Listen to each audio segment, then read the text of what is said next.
Hello, നമ്മുടെ പുതിയ ക്ലാസ്സിലേക്ക് സ്വാഗതം. അപ്പോൾ കഴിഞ്ഞ ക്ലാസ്സിൽ നമ്മൾ പെർസെൻറ്റേജ് കുറച്ച് ടോപ്പിക്ക് നോക്കിയില്ലായിരുന്നു. അതിൻ്റെ ബാലൻസ് ആണ് നമ്മളിന്ന് നോക്കുന്നത്. അതേപോലെ തന്നെ നമ്മൾ കഴിഞ്ഞ ക്ലാസ്സിൽ ഒരു ടോപ്പിക്ക് വെച്ച് നമ്മൾ സ്റ്റോപ്പ് ചെയ്തേക്കുമായിരുന്നല്ലോ. ആ ടോപ്പിക്കിൻ്റെ കണ്ടിന്യൂഷനാണ് നമ്മളിന്ന് നോക്കാൻ പോകുന്നത്. അപ്പോൾ അതുവരെ എല്ലാവരും പഠിച്ചിട്ടുണ്ടായിരുന്നു.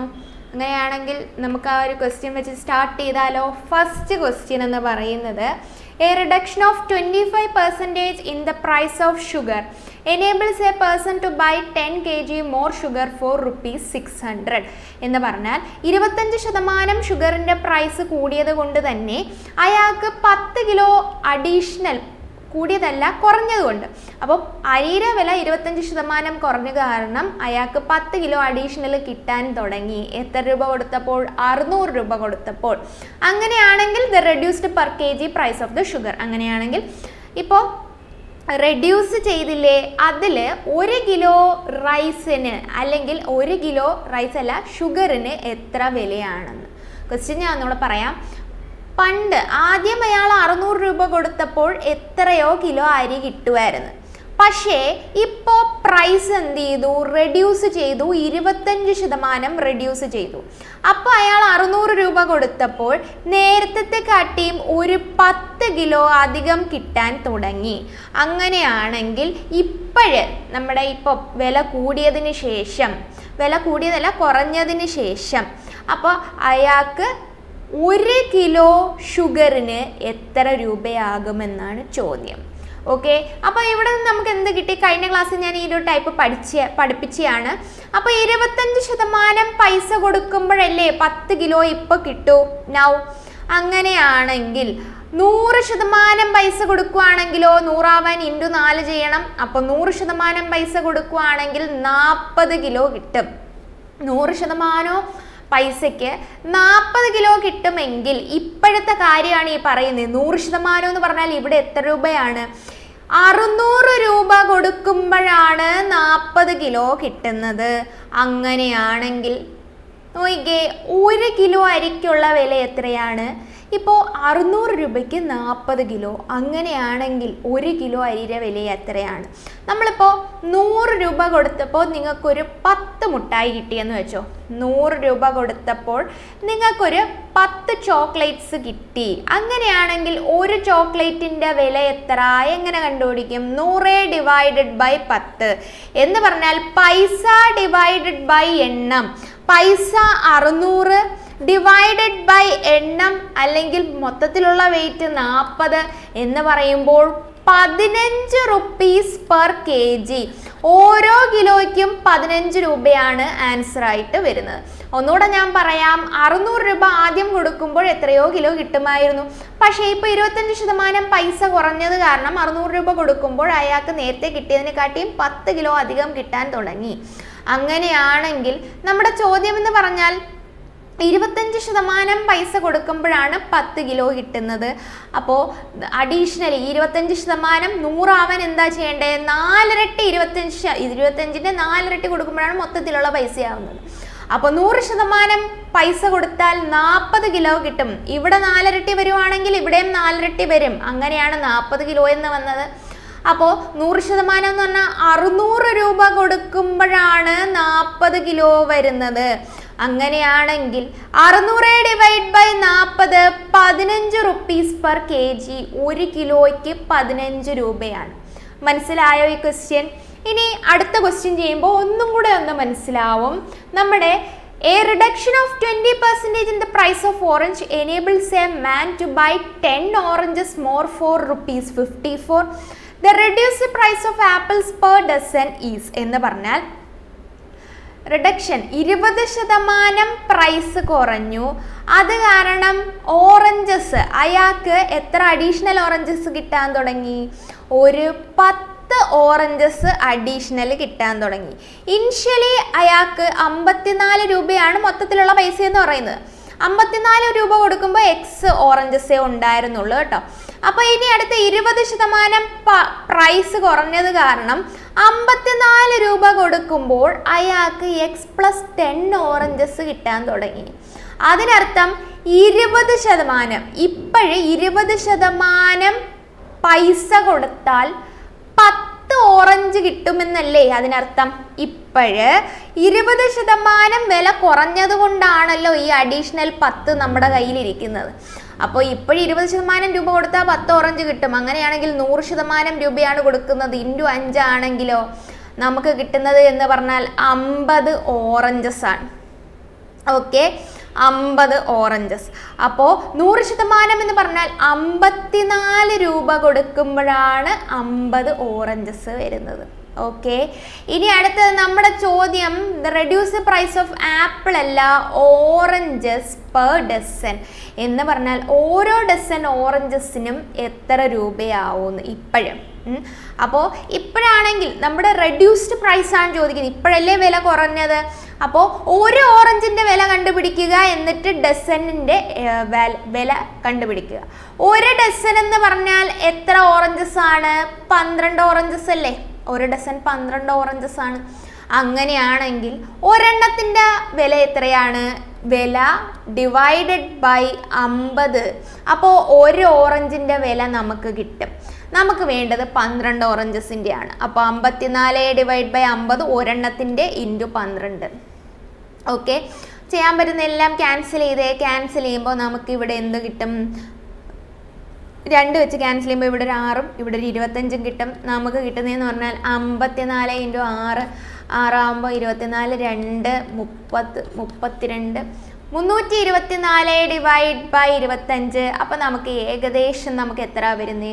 25 കൊടുക്കുന്നു. അപ്പോൾ ബാലൻസ് നമുക്ക് 74 വരും. 74 വരുമ്പോൾ നമുക്ക് എത്ര കൊടുക്കാൻ പറ്റുന്നേ? 2 വെച്ചിട്ടല്ലേ കൊടുക്കാൻ പറ്റുന്നേ?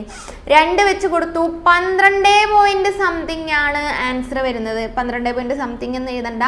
അപ്പോൾ നമ്മൾ എന്ത് ചെയ്യുക? നമ്മളിതൊന്ന് ഡിവൈഡ് നോക്കി. 25 വെച്ച് ഡിവൈഡ് ചെയ്ത് നോക്കുക 324. 324 ഡിവൈഡ് ചെയ്യുമ്പോൾ നമുക്ക് എത്രയാണ് വരുന്നത് നോക്കി. 25 1 വെച്ചിട്ട് 25 കൊടുത്തു. ബാലൻസ് ഒരു 7 വന്നു. 74 ആകുമ്പോൾ 2 കൊടുത്തു. 50 വന്നു. 24 വന്നു. വീണ്ടും ഒരു പോയിന്റ് ഇട്ടു. 0 കൊടുക്കുന്നു. 225 വന്നു. 12.9 രൂപയല്ലേ നമുക്ക് വരുന്നത്. ചെയ്യുന്നത് മനസ്സിലായോ? ഒന്നും കൂടെ ഞാൻ പറഞ്ഞു തരാം. 20% പ്രൈസ് കുറഞ്ഞത് കാരണമാണ് അയാൾക്ക് 10 ഓറഞ്ചസ് അഡീഷണൽ കിട്ടാൻ തുടങ്ങിയത്. അപ്പോൾ 20%-ന് 10 കിട്ടും. അപ്പോൾ അതിൻ്റെ 5 ഇരട്ടി ആകുമ്പോഴാണ് 100% ആകുന്നത് എന്ന് പറഞ്ഞാൽ 50 ഓറഞ്ചസ് നമുക്ക് കിട്ടി. ഇനി അടുത്ത വേണ്ടതെന്ന് പറഞ്ഞാൽ 54, 100% എന്ന് പറഞ്ഞാൽ 54 രൂപ കൊടുത്തപ്പോഴാണ് 50 ഓറഞ്ചസ് കിട്ടിയത്. അങ്ങനെയാണെങ്കിൽ ഓരോ ഓറഞ്ചിന് എത്ര രൂപയാണ് ആവുന്നത്? 54 ഡിവൈഡ് ബൈ 50. ഓക്കെ, ഇനി അടുത്ത സ്റ്റെപ്പ് എന്ന് പറഞ്ഞാൽ നമ്മൾ എന്ത് ചെയ്യുക? 12, ഒരു ഡസൻ ഓറഞ്ചിൻ്റെ വിലയാണ്. അപ്പം നമ്മൾ ഇതിനെ എന്ത് ചെയ്യുക? ഒരെണ്ണത്തിൻ്റെ വില × 12 ചെയ്യുക. 12 ചെയ്യുമ്പോൾ നമുക്ക് ഇവിടെ 25ഉം ഇവിടെ ഒരു എത്രയും വരും? ഇവിടെ ഒരു 6ഉം ക്യാൻസൽ ചെയ്ത് പോയി വന്നു. അപ്പോൾ 54 × 6 എന്ന് പറഞ്ഞാൽ 24, 2, 6, 5, 30, 32. 324 ഡിവൈഡ് ബൈ 25. 1 വെച്ചിട്ട് 25 വന്നു. ബാലൻസ് എത്രയുണ്ട്? നമുക്കൊരു 7 വരും. 7 4 കൂടെ 74. അപ്പോൾ 12.9 രൂപയാണ് വരുന്നത്. മനസ്സിലായാലോ? ഇത് ചെയ്യുന്നത് ഓപ്ഷനും കൂടെ ഉണ്ടെങ്കിൽ നിങ്ങൾക്ക് കുറച്ചുകൂടെ എളുപ്പത്തിൽ ചെയ്യാൻ പറ്റും. ഞാൻ ഓപ്ഷൻ വെച്ചിട്ടില്ലെന്നേ ഉള്ളൂ. അപ്പോൾ നമ്മുടെ കോഴ്സസ് ആണ് RRB ALP ടെക്നീഷ്യൻ ഉണ്ട്, RRB RPFൻ്റെ ഓൺലൈൻ കോഴ്സസ് ഉണ്ട്, RRB NTPC റെക്കോർഡഡ് ഉണ്ട്, ഫൗണ്ടേഷൻ കോഴ്സസ് ഉണ്ട്, SSC CGL 2024ൻ്റെ എല്ലാ കോഴ്സസ് നമ്മൾ ഓൺലൈൻ വഴി പ്രൊവൈഡ് ചെയ്യുന്നുണ്ട്. അപ്പോൾ നിങ്ങൾക്ക് എന്തെങ്കിലും എൻക്വയറീസ് ഉണ്ടെങ്കിൽ ഈ നമ്പറിലോട്ട് വിളിച്ചിരുന്നാൽ മതി കേട്ടോ. അപ്പോൾ നിങ്ങൾക്കൊരു ഓർഡറിൽ പഠിച്ചു പോകാനാണ് നിങ്ങൾ ആഗ്രഹിക്കുന്നതെങ്കിൽ നമുക്ക് ഈ ഒരു കോഴ്സ് വർത്തായിരിക്കും. ഓക്കെ, അപ്പോൾ അടുത്ത ഈ ഒരു ക്വസ്റ്റ്യൻ ചെയ്തേ. എല്ലാം സെയിം മോഡലാണ്. When the price of a rice decreased by 10% of a man could buy 1 kg more rice for ₹270, then the original price of rice per kg is. അപ്പോൾ ഒറിജിനൽ പ്രൈസ് ആണ് ചോദ്യം. നേരത്തെ നമ്മൾ എന്താ ചോദിച്ചേക്കുന്നത്? Reduced price. റെഡ്യൂസ്ഡ് പ്രൈസ് എന്ന് പറഞ്ഞാൽ ഫൈനലിലുള്ള price ആണ്, വില കുറഞ്ഞതിന് ശേഷമുള്ള ഓരോ കിലോയുടെയും വിലയായിരുന്നു ചോദിച്ചിരുന്നത്. ഇവിടെയാണെങ്കിലോ ഒറിജിനൽ പ്രൈസ്, ആദ്യമേ ഉണ്ടായിരുന്ന 1 കിലോ അരിയുടെ പ്രൈസ് ആണ് ചോദിച്ചേക്കുന്നത്. ഇവിടെയും എന്ത് തന്നെയാണ്? 10% കുറയുന്നത്. 10% കുറയുമ്പോഴാണ് നമുക്ക് 1 കിലോ കിട്ടുന്നത് അല്ലേ? 10% പൈസ ഇപ്പോഴത്തെ കാര്യമാണ്. 10% പൈസ കൊടുക്കുമ്പോൾ നമുക്ക് എത്ര കിട്ടും? 1 കിലോ അരി കിട്ടും.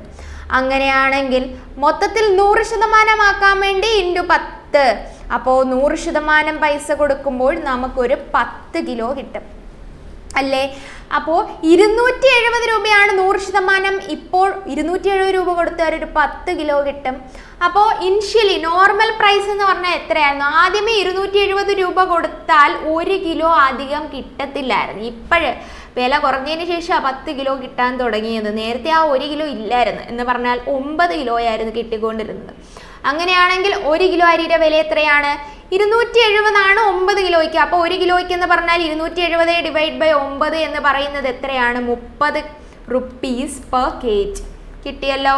അപ്പോൾ നേരത്തെ ചെയ്ത പോലെ തന്നെയാണ്, കണ്ടുപിടിക്കേണ്ട കാര്യം വ്യത്യാസമാണേ ഉള്ളൂ.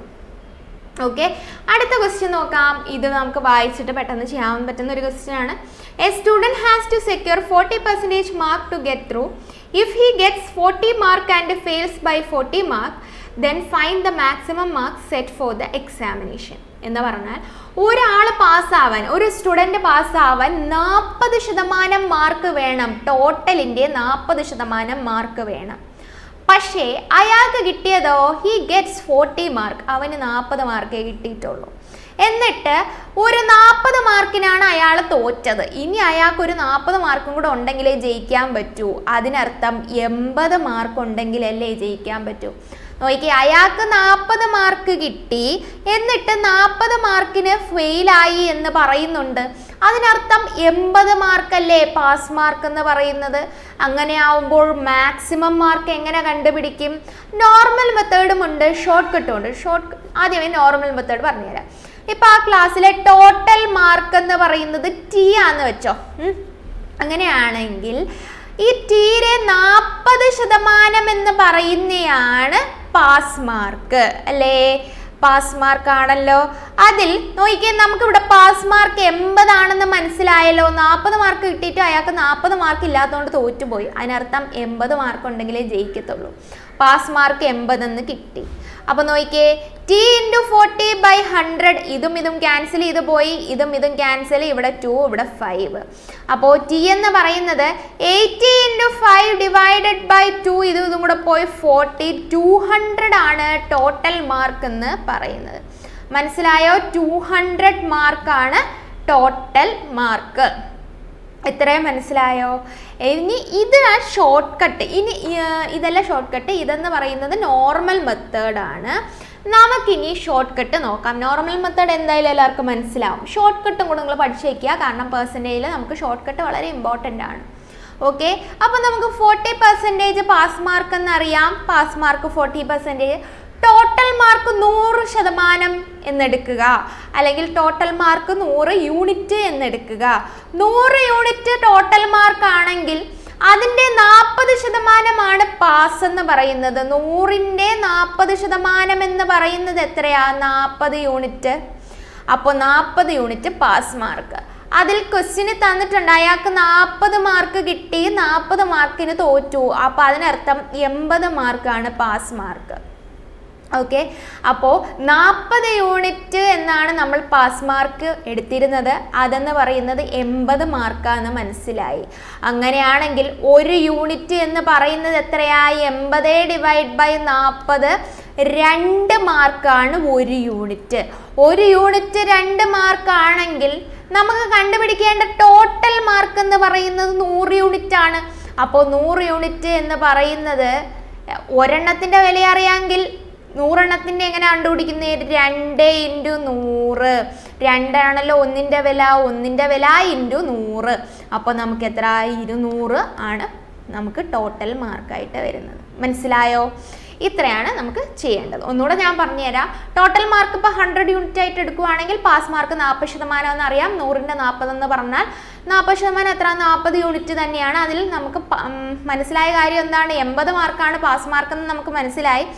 അപ്പോൾ എന്താണ് 40 യൂണിറ്റ് എന്ന് പറയുന്നതാണ് 80 മാർക്ക്. 1 യൂണിറ്റ് എന്ന് പറയുന്നത് 80 ഡിവൈഡ് ബൈ 40 2 മാർക്കാണ്. അപ്പോൾ 100 യൂണിറ്റ് എന്ന് പറയുന്നത് 2 ഇൻറ്റു 100 200 മാർക്കാണെന്ന് നമുക്ക് മനസ്സിലായി. ഓക്കെ, കിട്ടിയല്ലോ. അടുത്ത ക്വസ്റ്റ്യനിലോട്ട് പോവാം. നമുക്കിനി ചെയ്യാൻ പറ്റുന്നത് പോപ്പുലേഷൻ ബേസ്ഡ് ക്വസ്റ്റ്യൻ ആണ്. പോപ്പുലേഷൻ ബേസ്ഡ് ക്വസ്റ്റ്യൻ എന്ന് പറഞ്ഞാൽ ക്വസ്റ്റ്യൻ ഒന്ന് വായിച്ചു നോക്കിയേ. ഇനിഷ്യൽ പോപ്പുലേഷനും ഫൈനൽ പോപ്പുലേഷനും ഒക്കെ ആയിരിക്കും കണ്ടുപിടിക്കാനൊക്കെ തരുന്നത്. അതിൽ ഇക്വേഷൻ എന്ന് പറഞ്ഞാൽ final population equal to initial population into 1 + r/100 the whole raise to n ആയിരിക്കും എപ്പോഴും നമ്മൾ യൂസ് ചെയ്യേണ്ട ഇക്വേഷൻ എന്ന് പറയുന്നത്. ഈ സെയിം ഇക്വേഷൻ എന്ന് പറഞ്ഞാൽ നമ്മൾ കോമ്പൗണ്ട് ഇൻട്രസ്റ്റിലും യൂസ് ചെയ്യുന്ന ഒരു ഇക്വേഷൻ ആണിത്. അപ്പോൾ final population is equal to initial population into 1 + r/100 the whole raise to n. അതിൽ എഫ് എന്ന് പറയുന്ന ഫൈനൽ പോപ്പുലേഷൻ, ഐ എന്ന് പറയുന്ന ഇനിഷ്യൽ പോപ്പുലേഷൻ, ഇനിഷ്യൽ എന്ന് പറഞ്ഞാൽ ആദ്യത്തെ പോപ്പുലേഷൻ, ആർ എന്ന് പറഞ്ഞാൽ റേറ്റ് ഓഫ് ചേഞ്ച്, എൻ എന്ന് പറഞ്ഞാൽ ടൈം പീരീഡ്, ഇങ്ങനെയാണ് വരുന്നത്. അപ്പോൾ ഈ ക്വസ്റ്റ്യൻ നമുക്കൊന്ന് ചെയ്തു നോക്കാം. If the annual increase in the population of a town is 6.4% and the present population എന്ന് പറഞ്ഞാൽ ശതമാനം, എത്ര ശതമാനം വീതമാണ് കൂടുന്നത്? 6.1/4% വീതം ഇൻക്രീസ് ചെയ്തുകൊണ്ടിരിക്കുകയാണ് ഓരോ വർഷവും. ഇപ്പോഴത്തെ പോപ്പുലേഷൻ 4096 ആണ്. അങ്ങനെയാണെങ്കിൽ what will be the population in 3 years? 3 വർഷം ആകുമ്പോൾ ഇവിടുത്തെ പോപ്പുലേഷൻ എത്ര ആയിരിക്കും എന്നാണ് ചോദ്യം. ഓക്കെ, അപ്പോൾ നമ്മൾ നോക്കിയേ, 6.1/4 എന്ന് പറയുന്നത് എത്രയാണ്? 25/4% എന്ന് പറഞ്ഞാൽ ഈ ശതമാനം പോകാൻ വേണ്ടി താഴെ ഒരു 100 കൂടെ വരുമ്പോൾ നമുക്ക് കിട്ടുന്ന ഉത്തരം എന്ന് പറഞ്ഞാൽ 1/4 × 4 എന്ന് പറഞ്ഞാൽ 1/16 ആണ് നമ്മുടെ ശതമാനം റേറ്റ് എന്ന് പറയുന്നത്. ഓക്കെ, അപ്പോൾ നമ്മളിവിടെ സബ്സ്റ്റിറ്റ്യൂട്ട് ചെയ്ത് കൊടുക്കുമ്പോൾ ഫൈനൽ പോപ്പുലേഷൻ എന്ന് പറയുന്നതാണ് കണ്ടുപിടിക്കേണ്ടത്. 3 years. What will be the population 3 years ആണ് ചോദ്യം. F equal to initial 4096.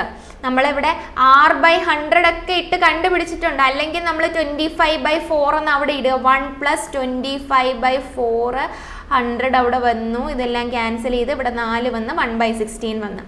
1 + 1/16 ഇതും കൂടെ ആഡ് ചെയ്യുമ്പോൾ എത്ര വരും? ക്രോസ് ചെയ്യുമ്പോൾ 17/16 എന്ന് വന്നു. അപ്പോൾ 17/16 എത്ര വർഷത്തേക്കായി? n 3 വരും. ഓക്കെ, ഇനി 16ന്റെ ക്യൂബ് എത്ര? 4096 ആണ്. 17ന്റെ ക്യൂബ് എത്രയാണ്? 4913 ആണ്. ഓക്കെ, അപ്പൊ നോക്കിക്കേ, ഈ 16ഉം നോക്കിക്കേ ഇവിടെ ഇപ്പൊ കിട്ടുന്നതെന്ന് പറഞ്ഞാൽ 4096 ഇൻറ്റു 17 × 17 × 17 ഡിവൈഡഡ് ബൈ 16 × 16 × 16. ഇത് ഇത്രയും ഇതും കൂടെ ക്യാൻസൽ ചെയ്ത് പോകത്തില്ലേ? സെയിം വാല്യൂ അല്ലേ? അപ്പം നമുക്ക് കിട്ടുന്ന ആൻസർ എന്ന് പറഞ്ഞാൽ 17ന്റെ ക്യൂബാണ്. 17ന്റെ ക്യൂബ് എത്ര? 4913. ഇതാണ്, ഇങ്ങനെയാണ് നമ്മൾ ഇക്വേഷൻ വെച്ച് ചെയ്യുന്നത്. ഇനി ഒരു ഷോർട്ട് കട്ടും കൂടെ ഉണ്ട്, അതും കൂടെ ഞാൻ പറഞ്ഞു തരാം. ഓക്കെ, ഇക്വേഷൻ വെച്ച് ചെയ്യാൻ എളുപ്പമാണ്. നിങ്ങൾ വാല്യൂസ് അങ്ങ് ഇട്ട് കൊടുത്ത് ചെയ്താൽ മതി. ഷോർട്ട് കട്ട് ആയാലും എളുപ്പം തന്നെയാണ്. നമുക്ക് ഇതിൻ്റെ വാല്യൂ എത്രയാണെന്നറിയാം. 1/16 എന്ന് മനസ്സിലായി. അതിൽ ഇനിഷ്യലും ഫൈനലെന്നും ഒരു സെറ്റായിട്ട് എടുക്കുക. ഫസ്റ്റ് ഇയറിൽ ഇനിഷ്യൽ പോപ്പുലേഷൻ താഴെയുള്ളതാണ് ഇനിഷ്യലായിട്ട് എടുക്കുന്നത്. ഫൈനൽ എന്ന് പറഞ്ഞാൽ കൂടുകയല്ലേ ചെയ്തത്, ഇൻക്രീസ് അല്ലേ ചെയ്തത്. അപ്പോൾ ഇത് ഒറിജിനൽ ആണെങ്കിൽ 1 കൂടി 17 ആയി. ഇനി സെക്കൻഡ് വർഷവും ഇത് തന്നെയാണ്, ഈ ശതമാനം തന്നെയല്ലേ. ആദ്യം 16 ആയിരുന്നു, അപ്പോൾ 17 ആയി. തേർഡ് ആണെങ്കിലും എത്ര? 16 17. ഇനി ഇവിടുത്തെ ഇനിഷ്യൽ പോപ്പുലേഷൻ 16 × 16 × 16, ഫൈനൽ 17 × 17 17 × 17. നോക്കിക്കേ, ഈ തന്നേക്കുന്ന 16ന്റെ ക്യൂബ്, 16 × 16 × 16നെ നമുക്ക് എന്ത് എഴുതാം? 16ന്റെ ക്യൂബ് എന്ന് എഴുതാം. അതാണ് ഈ തന്നേക്കുന്ന 4096 എന്ന് പറയുന്നത്. ഓക്കെ, അങ്ങനെയാണെങ്കിൽ ഈ 4096, ഈ 16 ക്യൂബ് എത്ര? 40. ഇത് പീപ്പിൾ ആണ്, ഇത് എണ്ണം ഡയറക്റ്റ് ക്വസ്റ്റ്യന് തന്നേക്കുന്നതാണ് അത്. അപ്പോൾ 16ന്റെ ക്യൂബ് എന്ത് തന്നെയാണ്? 4096 യൂണിറ്റ് ആണ്. ഇവിടെ എടുത്തേക്കുന്ന എല്ലാം യൂണിറ്റ് ആണ്, നമ്മൾ ഊഹിച്ചെഴുതിയേക്കുന്ന കാര്യങ്ങളാണ്, എക്സാക്റ്റ് വാല്യൂസ് അല്ല. അതാണ് 4096 പീപ്പിൾ എന്ന് പറയുന്നത്. അങ്ങനെയാണെങ്കിൽ ഒരു യൂണിറ്റ് എന്ന് പറയുന്നത് എന്താ? 4096 പീപ്പിൾ ഡിവൈഡഡ് ബൈ 4096 എന്ന് പറഞ്ഞാൽ ഒരു യൂണിറ്റ് എന്ന് പറഞ്ഞാൽ ഒരു പേഴ്സൺ ആണ്. മനസ്സിലായോ? ഒരു യൂണിറ്റ് ഒരു പേഴ്സൺ ആണെങ്കിൽ നമുക്ക് കണ്ടുപിടിക്കേണ്ട 3 വർഷം കഴിഞ്ഞിട്ടുള്ള 17 × 17 × 17 യൂണിറ്റ് എന്ന് പറഞ്ഞാൽ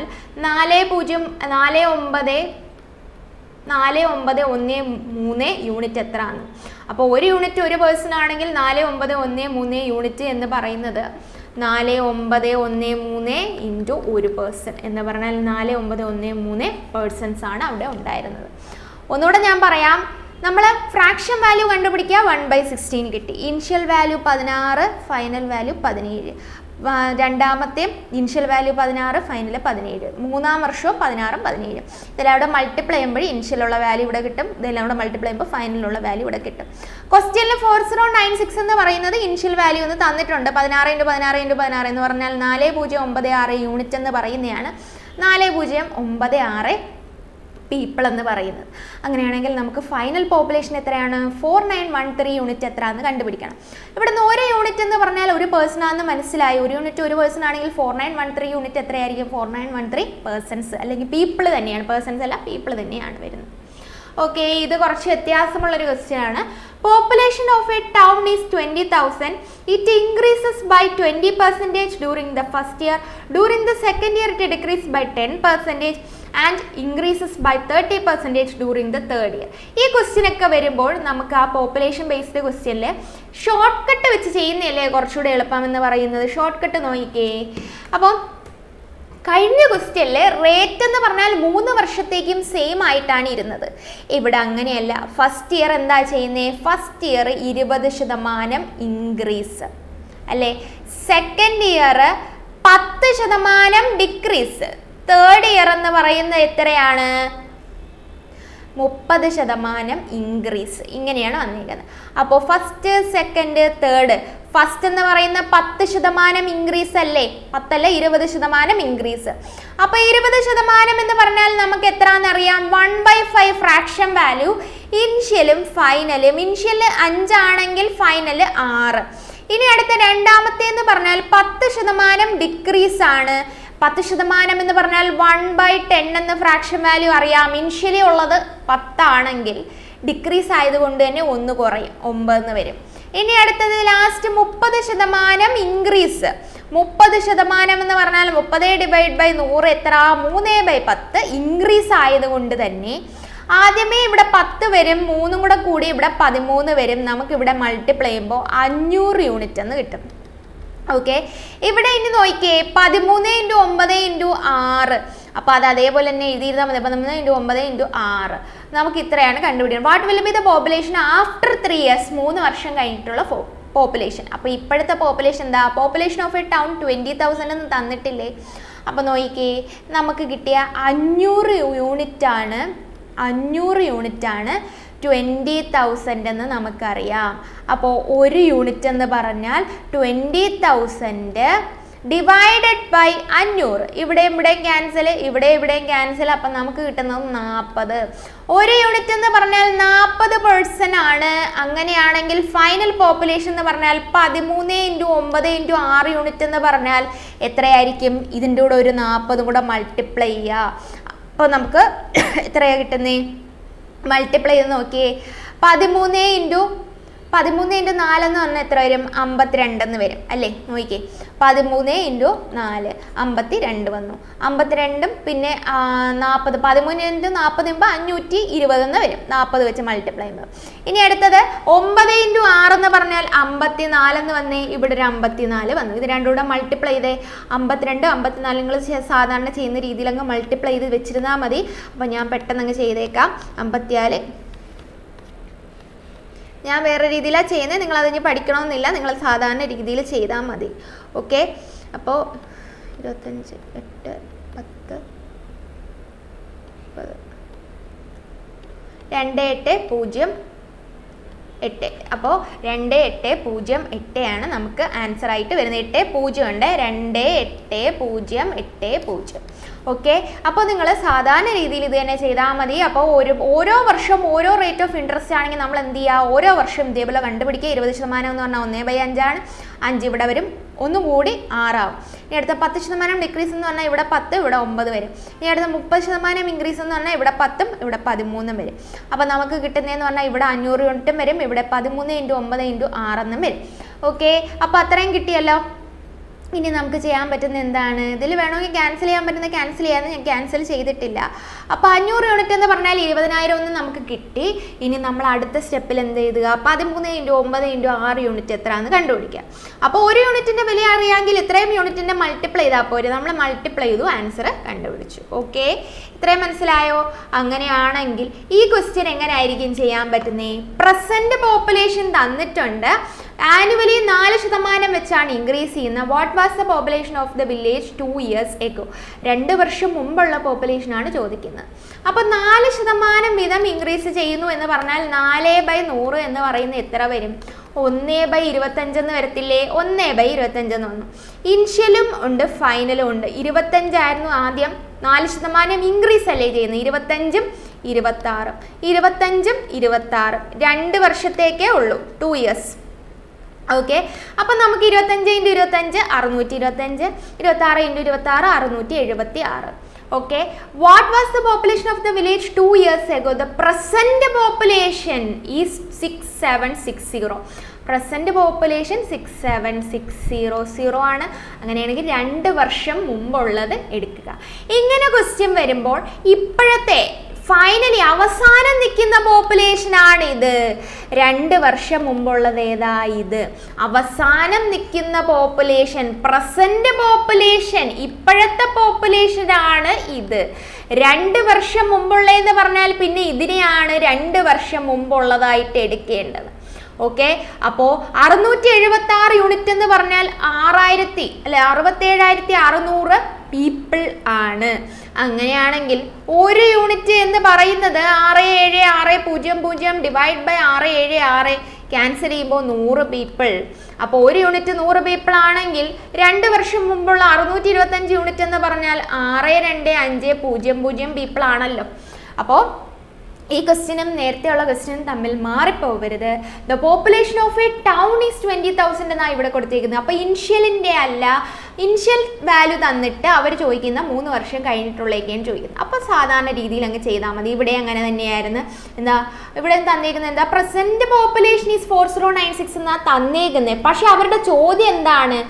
3 വർഷം കഴിഞ്ഞിട്ടുള്ളതാണ് ചോദിക്കുന്നത്. അപ്പം അതിനർത്ഥം നമ്മൾ ഇവിടെ ഉള്ളത് 3 വർഷം കഴിഞ്ഞിട്ടുള്ളതും ഇതാണ് പ്രസന്റ് എന്നുമാണ്. ക്വസ്റ്റ്യൻ വായിച്ചിട്ട് നിങ്ങൾ മനസ്സിലാക്കി അത് എടുക്കുക. കണ്ടുപിടിക്കേണ്ട 3 വർഷം കഴിഞ്ഞിട്ടുള്ളതാണെങ്കിൽ ഇതാണ് 3 വർഷം കഴിഞ്ഞിട്ടുള്ള സൈഡ്, ഇത് പ്രസന്റ് ഇപ്പോഴുള്ളത് നിലവിലുള്ള, ഇത് 3 വർഷം കഴിഞ്ഞിട്ടുള്ളത്. ഇനി അടുത്തത്, അഥവാ 2 വർഷത്തിന് മുമ്പുള്ളതൊക്കെ ചോദിക്കുകയാണെങ്കിൽ ഇപ്പോഴുള്ളതെന്ന് പറഞ്ഞാൽ ഈ സൈഡിലുള്ളതും ഇവിടെ ഉള്ളതെന്ന് പറഞ്ഞാൽ 2 വർഷം കഴിഞ്ഞിട്ടുള്ളതുമാണ്. ഇത്രയും കാര്യങ്ങൾ മനസ്സിലായോ? ഇനി നമുക്കൊരു എലക്ഷൻ ബേസ്ഡ് ക്വസ്റ്റ്യനും കൂടെ ആകുമ്പോൾ കംപ്ലീറ്റ് ആവും. അതുകൊണ്ട് അടുത്ത ക്ലാസ്സിൽ നമുക്കത് നോക്കാം. ഇപ്പോഴത്തേനും ഒരുപാട് ചിലപ്പോൾ കുറച്ചും കൂടെ പഠിപ്പിച്ചാൽ ചിലപ്പോൾ കൺഫ്യൂഷൻ വരും. ഇത്രയും ക്ലിയർ ആയിട്ട് തന്നെ പഠിക്കുക. ബാക്കി ക്വസ്റ്റ്യൻസ് നമുക്ക് അടുത്ത ക്ലാസ്സിൽ നോക്കാം. Okay, thank you.